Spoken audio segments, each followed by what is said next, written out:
I'd like to talk about 5 things that you should look out for when you're searching for a property in Spain.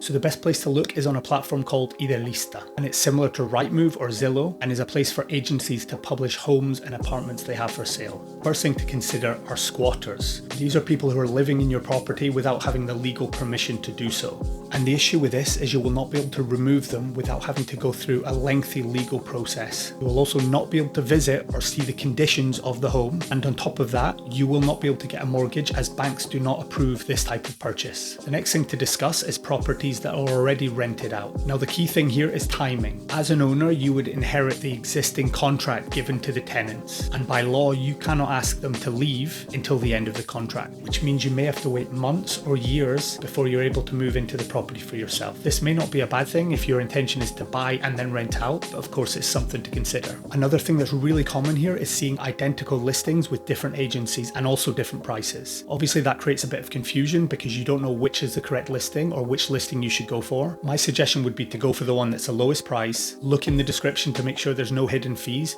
and then contact that agency.